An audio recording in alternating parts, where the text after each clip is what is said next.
Most people think INFJs are afraid of rejection. They're not. A lot of INFJs can survive a no. What follows them is something far more expensive. Because rejection gives you an answer. Regret leaves you with a question.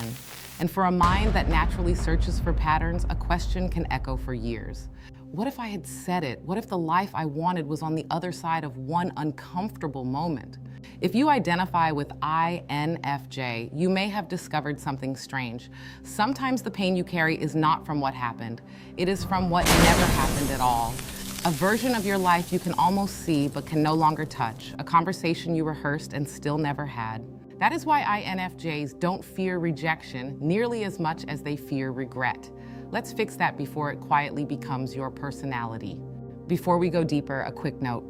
I do use AI tools in my workflow, but every script on this channel starts with a real human question, goes through my own research process, and is personally shaped, refined, and finalized by me.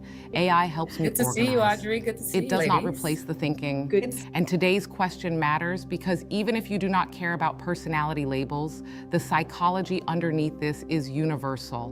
Regret, counterfactual thinking, decision paralysis. The INFJ frame is the doorway, but the mechanism is deeply human. So let's start with the myth.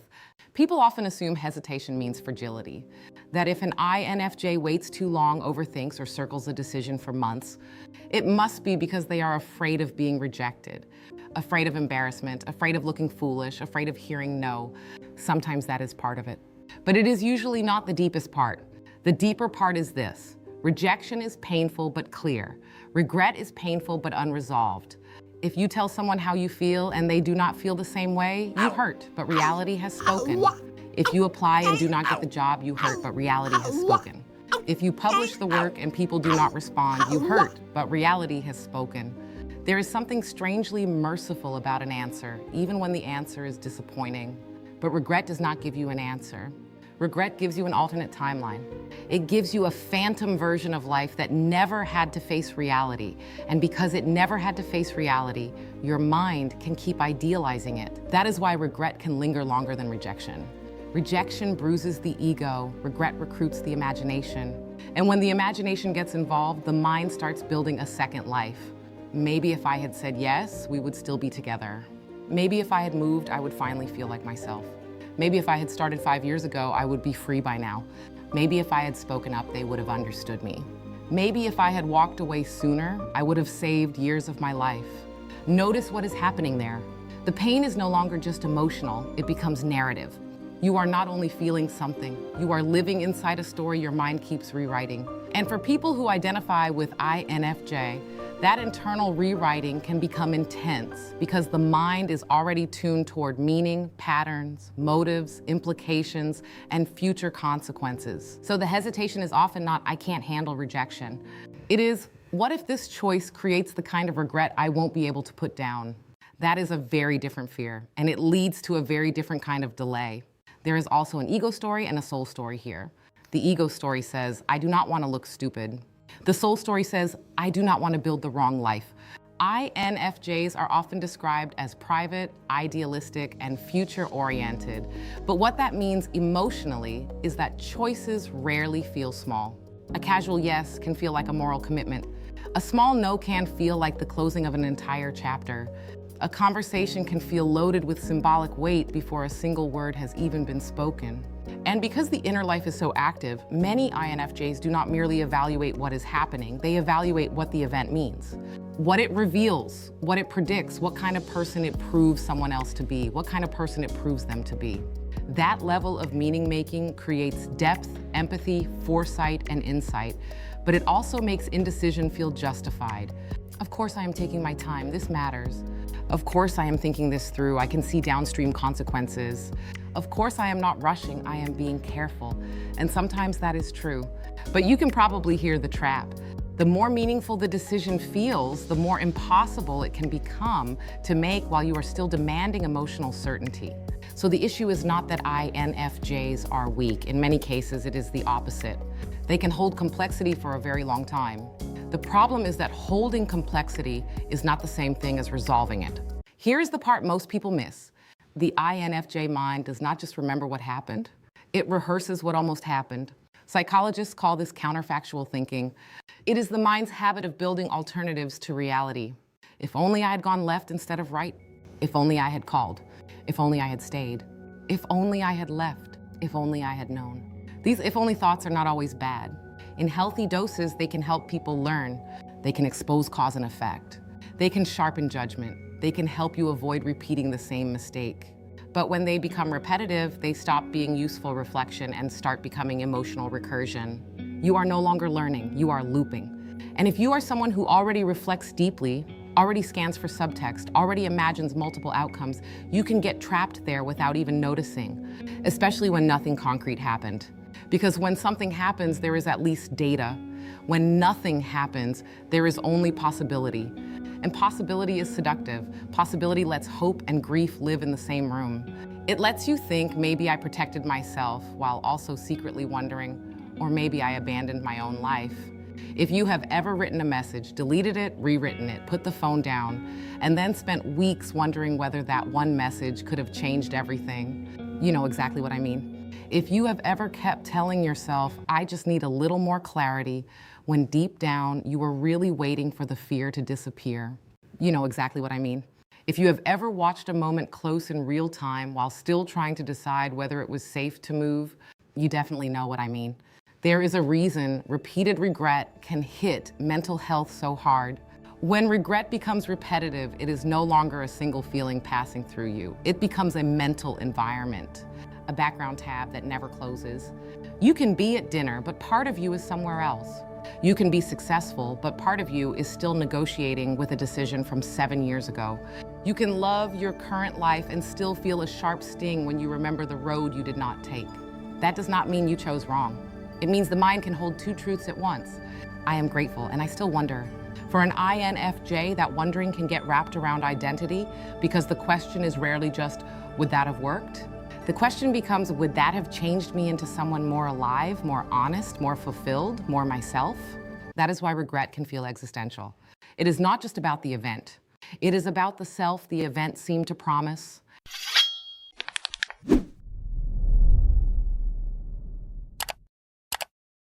Let me give you a picture. Imagine a woman named Maya. This is a composite example, but it is realistic. For 2 years, she has a friend she quietly loves. Nothing dramatic, no movie scene, no grand confession, just the kind of connection that keeps getting deeper.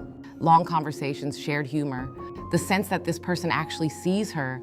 Several times she thinks, I should just say it. But every time she gets close, another thought arrives.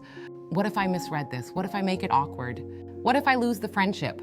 What if I say it too soon? What if I say it too late? So she waits for the perfect moment. Then one day she sees a photo. He is with someone. The story ended before it could even begin. Not because she was rejected, because she never entered the story at all. Now think about the emotional shape of that pain. If she had told him and he said no, that would have hurt. She might have cried, journaled, withdrawn for a while, but eventually she would have metabolized the reality. Instead, she gets ambiguity. And ambiguity can haunt you longer than rejection because your mind keeps trying to finish what reality never allowed to begin. Years later, she is not replaying an answer. She is replaying an opening. That is regret, the quiet weight of the unspoken. Not the pain of being refused, the pain of never finding out. And that is why so many long-run regrets are not about the risks people took. They are about the lives they almost entered and then stood outside of, quietly convincing themselves they were being wise. And the tragedy is that from the outside, Maya may look calm. No one sees the draft messages. No one sees the late-night internal debate. No one sees how many times she almost decided to be brave. That is another reason regret is so isolating. Other people can usually witness rejection. They can comfort it, validate it, help you process it. But regret over inaction is often invisible because the world never saw the attempt.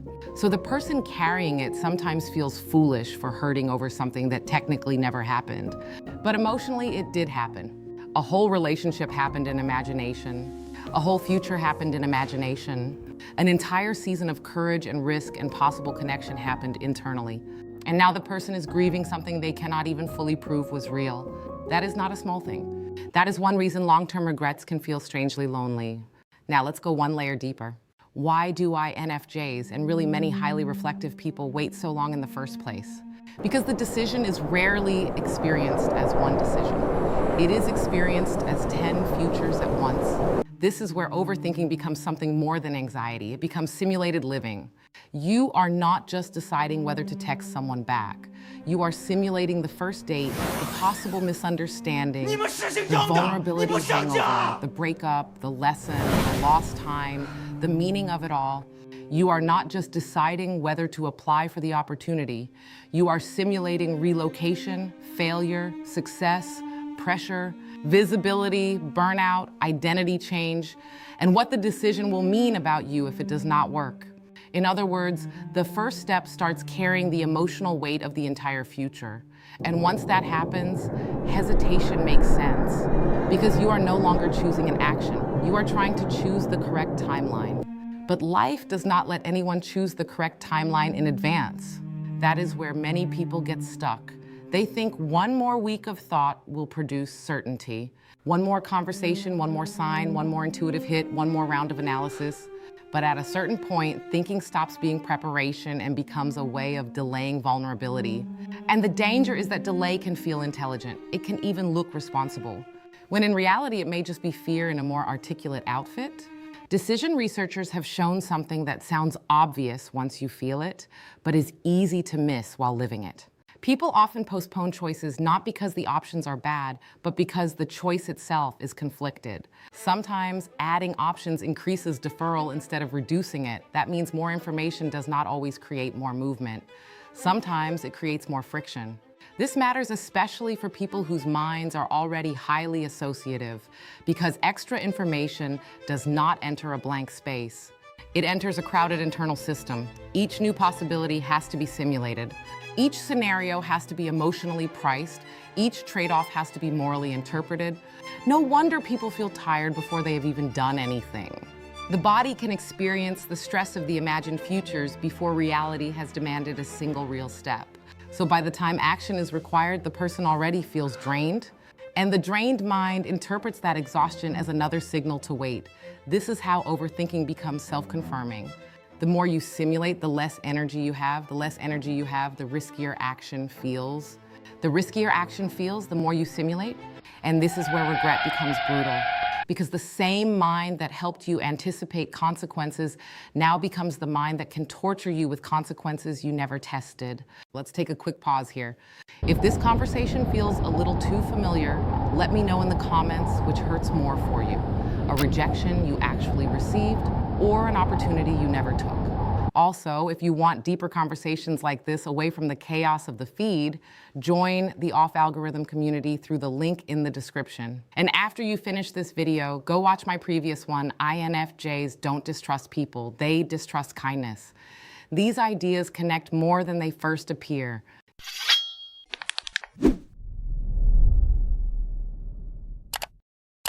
Let's take career regret as an example. A lot of people assume career pain comes from failure, getting fired, being passed over, launching something that did not work. But some of the deepest career regret comes from inaction. Imagine a man named Daniel. He is competent, thoughtful, respected, the kind of person people rely on. For 3 years, he keeps seeing a role in another city that would stretch him. More creativity, more autonomy, more pay, more aliveness. He bookmarks it, reads the qualifications, talks himself in, then out. Maybe next cycle, maybe when I have more savings, maybe when I feel more ready, maybe when things calm down, maybe when the timing is cleaner. The application window closes. He tells himself it was probably not the right fit anyway. Then a former colleague gets a similar role, and suddenly what looked like prudence starts feeling like self-betrayal. Again, notice the difference. His pain is not, I went for it and they did not choose me. His pain is, I kept outsourcing my life to a future version of me who was supposedly gonna feel ready. And that future version never arrived. This is one of regret's cruelest tricks. It disguises itself as patience. It whispers, not yet. And then years later, it changes its voice and asks, why not? That is why so many people who look composed on the outside are carrying private grief over versions of themselves they never became. What makes this harder is that many thoughtful people can produce excellent reasons for not moving. And some of those reasons are genuinely valid. Money matters, timing matters, responsibilities matter. Not every leap is wise.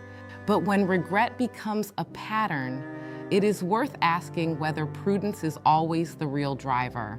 Sometimes the real driver is anticipated self-blame. Not just, what if this goes badly, but what story will I tell myself about who I am if this goes badly? That is different, because then you are not only protecting resources, you are protecting identity. And identity protection is powerful. It can keep people in respectable misery for years. It can keep people loyal to roles they have outgrown. It can make the familiar feel virtuous simply because it is familiar, until one day the person realizes that safety was not neutral. Safety was a choice. And that choice had a cost.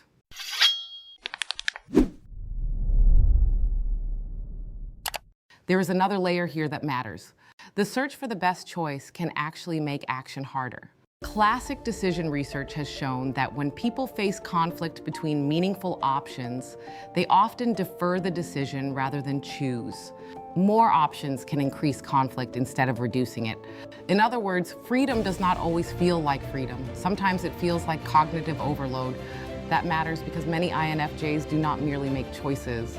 They try to make the most aligned, most ethical, most meaningful, least regrettable choice. And that sounds admirable until the search for the most aligned choice becomes a machine that keeps producing non-action. Research on large choice sets found something deeply unintuitive. People were more attracted to a display with more options, but sometimes less likely to actually choose and more likely to feel dissatisfied or regretful afterward. That is not just about jam or chocolate, that is about life. The brain loves possibility. The nervous system does not always love resolving possibility. And if you are a maximizer, someone who wants not just a good choice, but the best one, research suggests you are also more likely to experience regret, decision avoidance, and worse decision outcomes. So when an INFJ spends months researching one decision, opening 30 tabs, checking every angle, evaluating every implication, they are not necessarily getting closer to peace. They may be feeding the exact system that keeps peace out of reach. Because when every choice has to justify itself against every possible alternative, almost no choice will ever feel clean enough to make. This is where so many INFJs get misunderstood. From the outside, they can look picky, slow, hard to satisfy, hard to pin down. But on the inside, the experience is usually not, nothing is good enough. It is, I can feel how much will be set in motion by choosing. That sentence feels noble, but if it is never balanced by action, it becomes a prison. Because no real choice unfolds exactly the way imagination predicts. Some of the suffering you fear never arrives. Some of the joy you never expected appears. Some of the person you become only exists because you finally stop trying to protect your current self from uncertainty. The search for the best path can blind you to an important truth. The best path is often not visible before movement. It becomes visible because of movement. Now think about creative regret. This one is quieter, but it cuts deep. Someone has the idea for a book, or a channel, or a workshop, or a business, or a body of work they can feel in their bones. And because it matters, they protect it, they outline it, rename the folder, research the market, buy the course, tell themselves they are incubating, and sometimes that is true. But other times, incubation becomes a beautiful word for avoidance. Because an unfinished dream can stay perfect in the mind. The moment you release it, reality can touch it. People can misunderstand it, ignore it, critique it. So the project remains in draft form, safe, untested, unrejected. And then one day the person realizes they were never only protecting the project. They were protecting themselves from the emotional exposure of finding out whether the thing was real. But the price of that protection is brutal. You do not just lose momentum, you lose evidence. You lose contact with the living version of who you could have become by doing the work in public and letting reality shape you. I have seen this in creators especially. They do not lack talent. They lack permission to be publicly unfinished. And because they cannot bear the idea of making the wrong first version, they stay loyal to an unwritten masterpiece no one can see. But the unwritten masterpiece never has to compete with reality. It never has to solve real problems. It never has to meet an audience. It never has to disappoint anyone. It only has to remain beautiful in imagination. And imagination is a terrible editor if your goal is a lived life.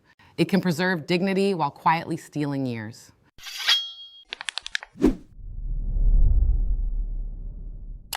Here's the deepest part of all of this. Regret hurts so much because it often comes with low closure. A rejection closes something, not always emotionally, but structurally. You asked, the answer arrived, you know where reality stands. But a lost opportunity does not close. It stays psychologically open. You can revisit it at 30, at 42, at 61. And because it remains open in memory, it can attach itself to identity. Not just, I wish I had done that, but who would I have become if I had? Research on regret intensity points in exactly this direction. People often regret lost opportunities that could have been changed in the past, but cannot be changed now, especially when those memories carry low psychological closure. That is a powerful idea, because it means the real torment is not only the missed event, it is the unfinished self-story around the missed event. This is also why life domains like education, career, romance, the self, and leisure show up so often in regret research. Those are the domains where people see possibility, growth, renewal, reinvention. So when an opportunity closes there, it does not just feel like a missed action. It feels like a missed self. And that is why some regrets stay active for so long. You are not only grieving what you lost, you are grieving the person you suspect you might have met if you had moved sooner. That grief is difficult to explain to other people, especially when outwardly your life may look stable, respectable, even successful. But inwardly, there is a sentence still echoing. I think there was another version of me, and I never gave them a chance to exist. This is also why regret tends to revisit people in waves. A birthday, a breakup, a promotion, a child leaving home. Seeing someone younger do the thing you once dreamed of doing. Hearing a song connected to a moment you almost stepped into. Regret is often dormant until life provides a mirror. And when that mirror appears, the old question wakes up again. Not because you are immature, not because you should have figured it out by now, but because psychologically open experiences are easier to reactivate. They were never fully settled. Some people try to fix this by telling themselves not to look back. No regrets, keep moving. But forced positivity does not create closure. Truth does. And sometimes the truth is that you did the best you could with the self you were then. Sometimes the truth is that fear made the call. Sometimes the truth is that you were waiting for courage to arrive as a feeling, when courage is more often a behavior. All of that truth matters more than pretending the regret does not exist. So what do you do with this? First, stop asking your mind for a guarantee it cannot give. No amount of depth will turn life into a fully previewable experience. The future is not something you solve before entering. It is something you participate in. Second, separate irreversible decisions from reversible ones. A coffee date is not a marriage. An application is not a blood oath. Publishing one piece of work is not your final legacy. A lot of regret grows because we give early moves the emotional weight of final outcomes. We treat first steps like permanent identity verdicts. They are not verdicts at all. They are data, plain and simple. Third, ask a better question. Not, how do I avoid all pain? That question will trap you. Ask instead, which pain can teach me and which pain will keep following me because I never let reality answer it? That question is far more honest, because there is pain in action, yes, but there is also pain in permanent speculation. And one of those pains at least gives you truth. Fourth, if you know you are prone to over-researching, create smaller containers for action. Send the message, not the life story. Apply for the role, not the entire future. Publish the video, not the fully perfected identity. Move some decisions from destiny level to experiment level. That does not make you reckless. It makes you adaptive. Finally, remember this. The goal is not to become someone who never feels regret. That is quite simply impossible. The goal is to stop manufacturing unnecessary regret by demanding certainty before movement. Many INFJs do not need more insight. They need more permission. Permission to be wrong faster. Permission to learn in public. Permission to let lived reality answer questions that private rumination never will. There is another reframe that helps. Stop treating regret as proof that you are broken. Sometimes regret is evidence that your values are alive. You regret the unlived conversation because connection matters to you. You regret the unwritten book because expression matters to you. You regret the career move you never made because growth matters to you. In that sense, regret is painful information. It tells you where your life force was trying to move. The mistake is not feeling regret. The mistake is worshiping it, building a home inside it, using it as evidence that it is now too late to act in the present. Maybe you cannot return to the exact missed opportunity. Fine. But regret often points forward as much as backward. It reveals the direction of your hunger. And if you pay attention, it can still become instruction instead of only punishment. So no, INFJs do not simply fear rejection. Very often they fear regret. They fear the weight of those unanswered questions. They fear the alternate life their mind may keep building if they stay silent too long. They fear the emotional archaeology of looking back and realizing that what hurts most is not what failed, but what never began. And if that is you, I want to leave you with one thought. Rejection is not the only pain worth avoiding. Sometimes the greater pain is becoming a careful observer of your own unlived life. So if there is a message you need to send, a boundary you need to set, a truth you need to speak, a project you need to begin, a goodbye you need to make, or a chance you need to take, maybe the question is not, what if this goes badly? Maybe the better question is, what will it cost me if I never know? If this resonated, leave a comment and tell me where regret hits you hardest: relationships, career, or creative life. Join the off-algorithm community if you want more of these conversations in a more grounded space. And after this, watch my previous video. INFJs don't distrust people, they distrust kindness. Because both of these patterns come from the same place.